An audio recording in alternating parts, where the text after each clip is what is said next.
One of the timeless questions in philosophy is this: what does it mean to live a good life? This question prompted a lot of philosophers to belabor for their whole lives.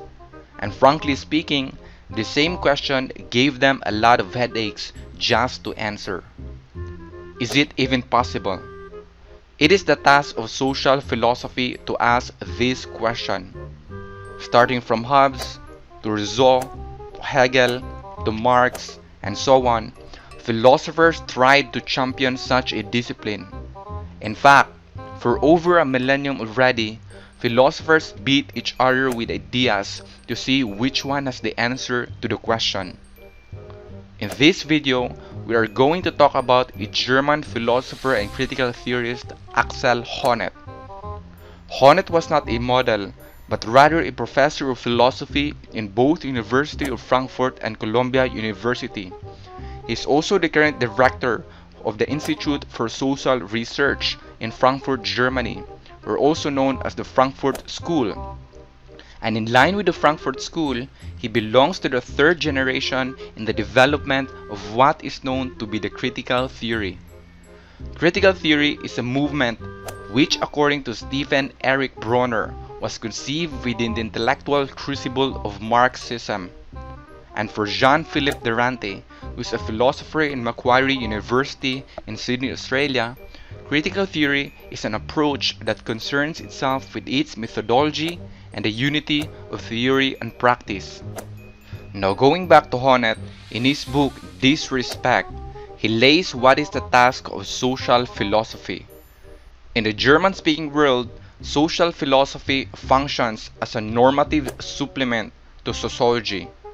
Because sociology, according to critical theorists or socio-political philosophers, lacks a critical diagnosis to the problems of the society. That is, it merely describes what is going on in the society and never really addresses it. It is purely descriptive and never prescriptive. In other words, it doesn't provide alternatives to the problems of the society. However, this is not the case in social philosophy.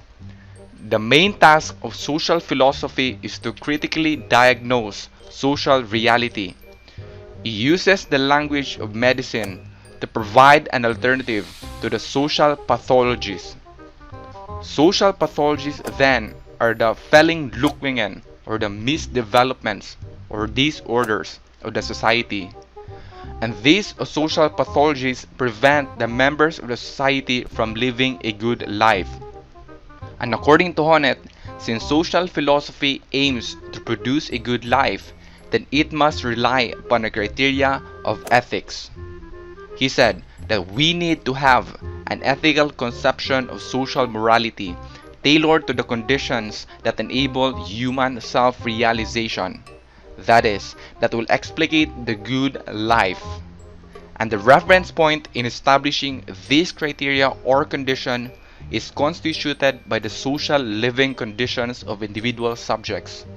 In other words, it must be driven from their own social context, where such social forms of organization are seen successful, ideal, or healthy if they allow individuals undistorted self-realization.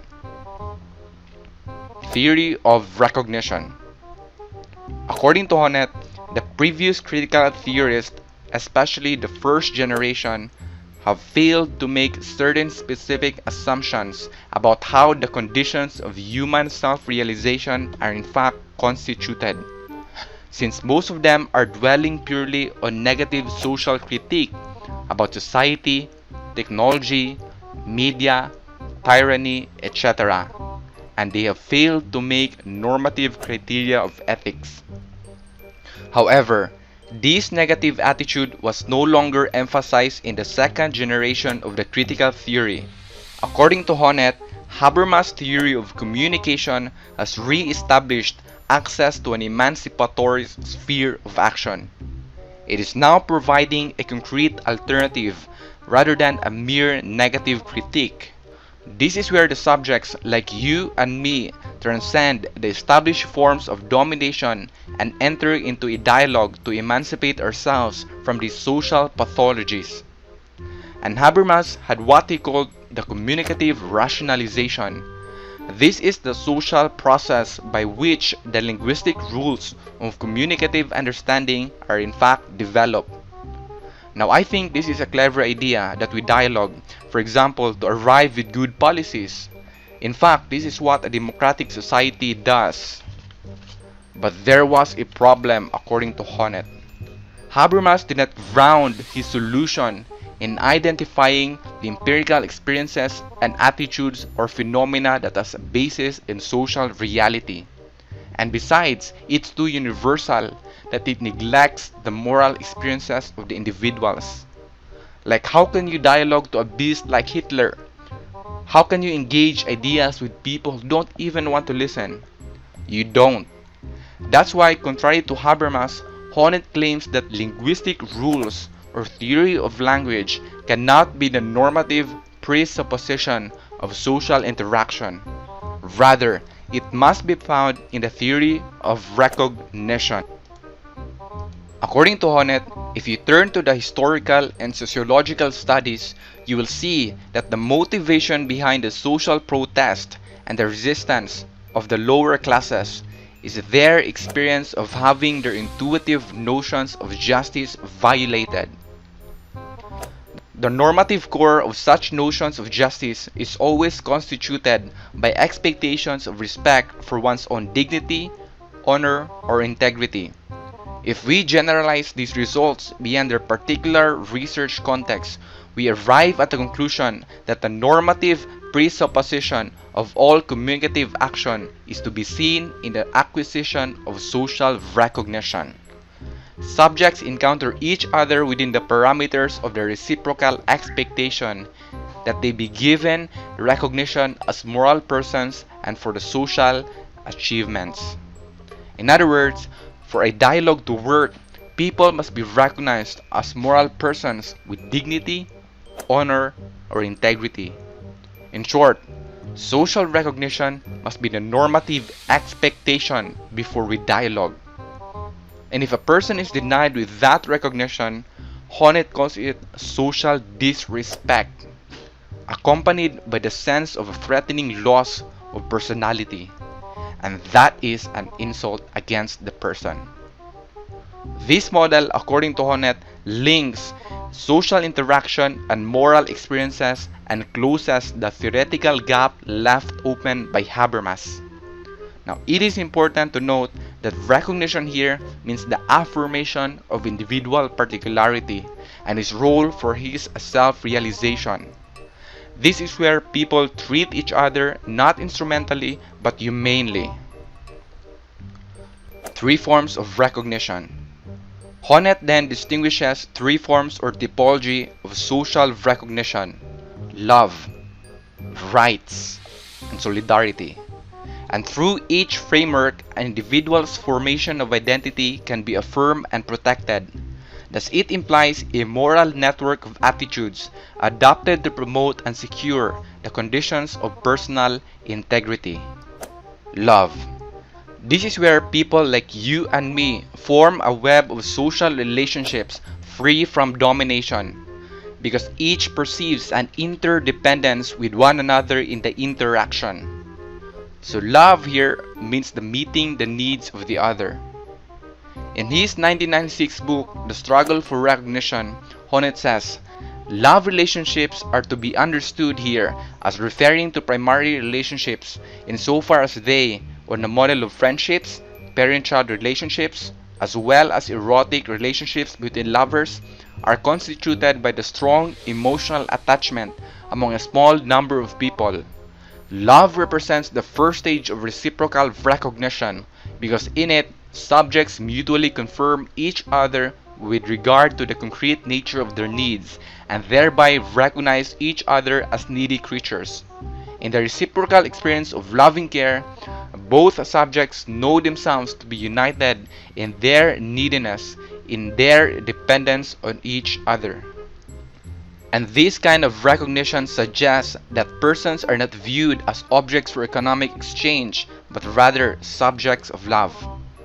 According to Honneth, the origin of this love recognition is on the parenting or child rearing process, where the relationship of a mother and child sets their primary example of a relationship with utmost dependence, where they interact with each other through their gestures or their minute details of acoustic signals.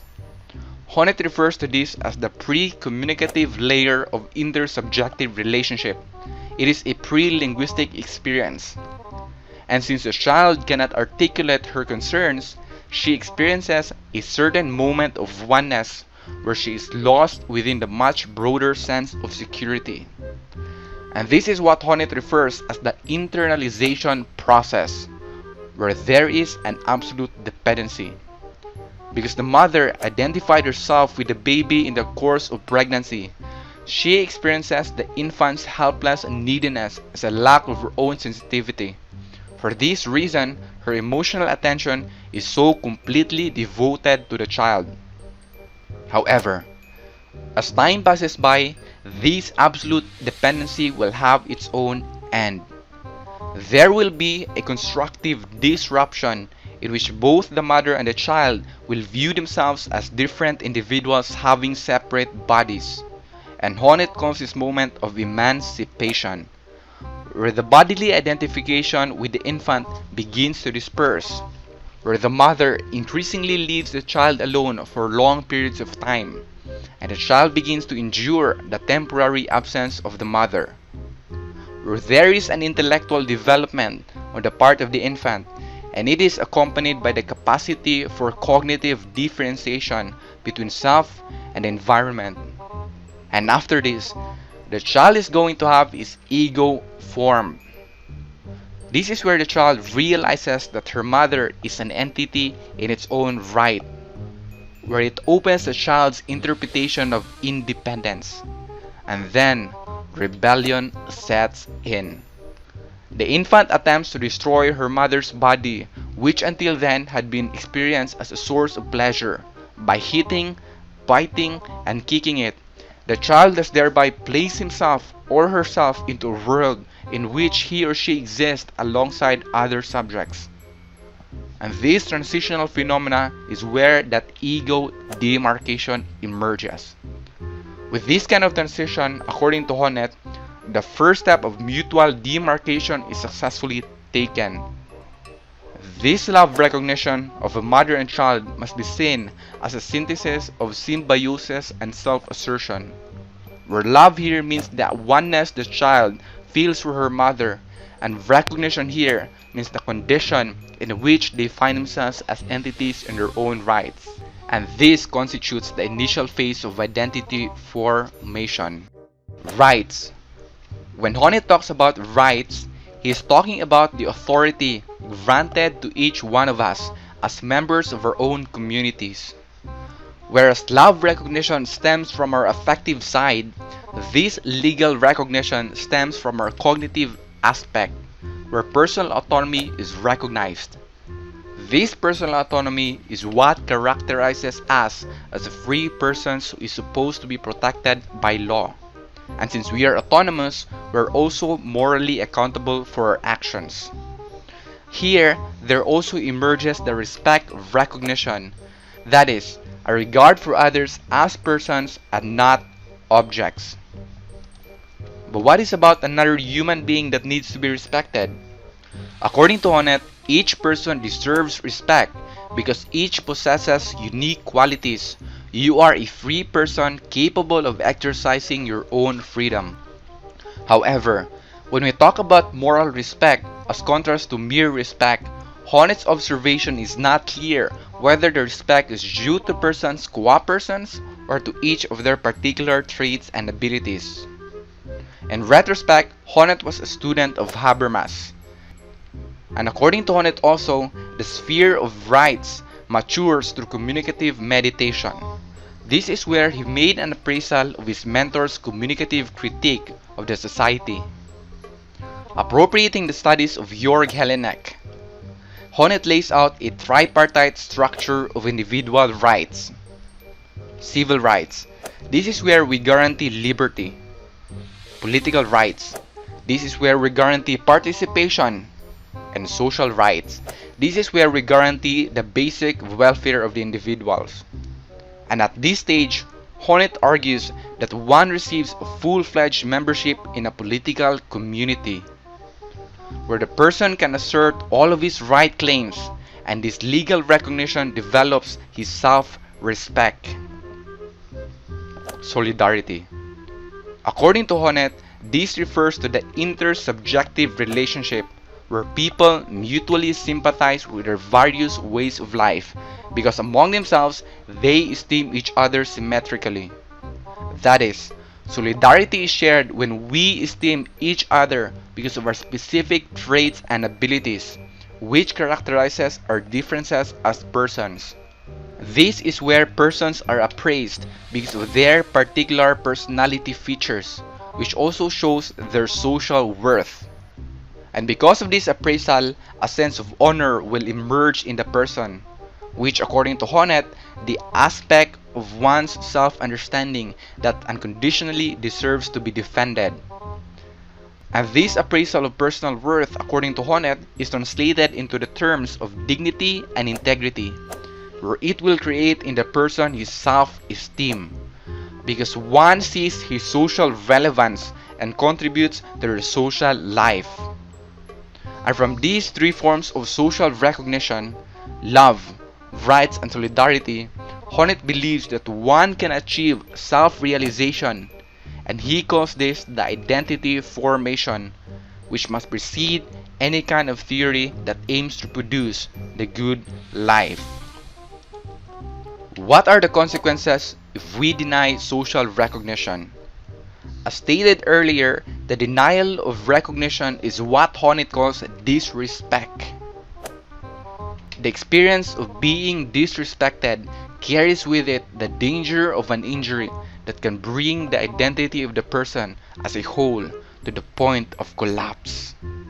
And because of this, not only is the person lost in the world, but also lost to himself. There is the collapse of identity. There are three forms of disrespect Honneth recognizes. First, physical abuse. This is a form of disrespect that destroys the person's self-confidence and may lead him to a psychological death. Second, denigration. This kind of disrespect assaults the person's moral self-respect, which results into social death. Lastly, degradation. This is the devaluation of the shared ideals socially that will leave psychosocial scars to the individuals involved. And according to Honneth, each of these forms of disrespect assaults the three forms of social recognition: love, rights, and solidarity. For example, when a parent physically abuses the child, her self-confidence will be utterly destroyed from that love relationship. Another one, when one is denigrated or deprived from his legal rights, he will lose his sense of moral self-respect because we are depriving him from exercising his own freedom. Lastly, when you are humiliated socially, it will leave you psychosocial scars where your traits and abilities are ignored. Now obviously, you don't want those things to happen to you as an individual. Hegel's influence. Now it is important to notice here that this theory of recognition was not original to Honneth. In fact, Honneth in his essay Moral Development and Social Struggle admits that this struggle for recognition traces itself back to Hegel in his Jena writings, which laid the foundations for his magnum opus Philosophy of Mind. However, according to Honneth, after the Jena period, the theory was then abandoned and no longer developed by Hegel nor by anybody. Summarizing Hegel's work in relation to the theory of recognition, Honneth claims, the human being is recognized as in the affective recognition relation of the family as an individual with needs, in the cognitive formal recognition relation as a legal person, and finally, in the mature affected relational relation of solidarity as a unique subject. On the neglecting the struggle for recognition in the critical analysis of the society. Now remember the failure of the previous critical theorist? Honneth had something to say about it.